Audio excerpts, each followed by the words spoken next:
பிடிப்போம் என்று சொல்லி பார்த்து நாங்கள் முடிக்கலாம். 14வது வசனம், ரொம்ப காலத்துக்கு பிறகுன்னு வச்சுக் கொள்ளுங்கள். அதற்கு பின்பு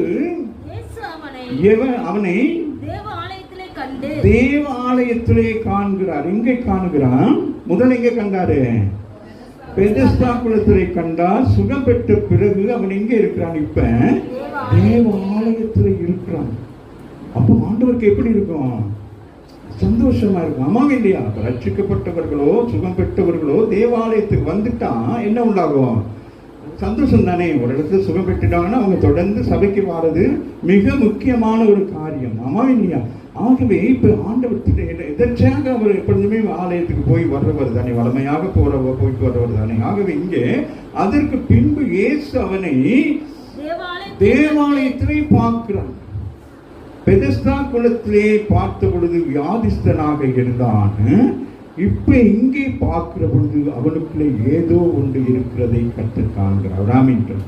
தேவாலயத்துக்கு வருகிறான், தேவனை தரிசிக்கிறான், ஆமே எல்லாவற்றையும் செய்கிறான். ஆனால் ஏதோ ஒன்று அவன் வாழ்க்கையிலே என்னது விடாதபடிக்கு அவன் படித்துக் கொண்டிருக்கிறான். அதை ஆண்டவர் என்ன செய்கிறான்? கண்டு என்று சொல்லுகிறார். அதற்கு பின்பு இயேசு அவனை தேவாலயத்திலே அவனை காண்கிற பொழுது, இதோ நீ சொஸ்தமானாய், நீ சுகமானாய், நீ விடுதலையானாய், அதிக கேடு ஒன்றையும் வராதபடிக்கு இனி பாவம் செய்யாதே என்று சொல்லுகிறார். இந்த நாளிலே வந்திருக்கிற நம்மோடுக்குள்ள கர்த்தர் என்ன செய்கிறான்?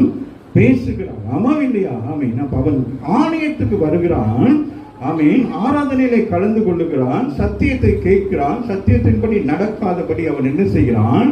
அவன் ஜென்ம சுவாபமாக அவனுடைய பழைய பாவத்திலிருந்து அவன் என்ன செய்ய முடியவில்லை? விடுதலை பெறாதபடிக்கு அந்த பாவத்தோடு தான் என்ன செய்கிறான்? சபைக்கு வந்து ஆலயத்துக்கு வந்து ஆலயத்தின் பணிவிடைகள் எல்லாவற்றிலும் இருக்கிறபடினாலே இப்ப ஆண்டவர் சொல்லுகிறார், நீ இந்த பாவத்தோடு கூட நீ தேவாலயத்துக்கு வருவாயானா உனக்கு அதிக கேடான காரியங்கள் நடக்கும் என்று சொல்லி இந்த மாலை வேளையிலே ஆமே நம்ம சபைக்கு வருவது பெரிதல்ல, சத்தியத்தை கேட்பது பெரிதல்ல. ஆமை நாம் சத்தியத்தின்படி நாம் நடக்க வேண்டும். ஆமாம் இல்லையா? ஆகவே தான் ஆண்டவர் சொல்லுகிறான், நீ சுத்தமானாய், ஆனால் அதிக வராதபடிக்கு. அப்ப நீ என்னது? அப்ப நீ என்ன செய்கிறாய்? சபைக்கு வந்து கொண்டு இருக்கிறாய். ஆனால் என்னது? இன்னும் பாவம் என்ன செய்யவில்லை? உன்னை விட்டு போகவில்லை. உன்னை பழக்க வழக்கம் என்ன செய்யல? உன்னை விட்டு போகவில்லை. இவைகள் உன்னோடு கூட இருக்கிறபடினாலே உனக்கு என்ன உண்டாகுமா? அதிக கேடு வரும். முன்பு நீ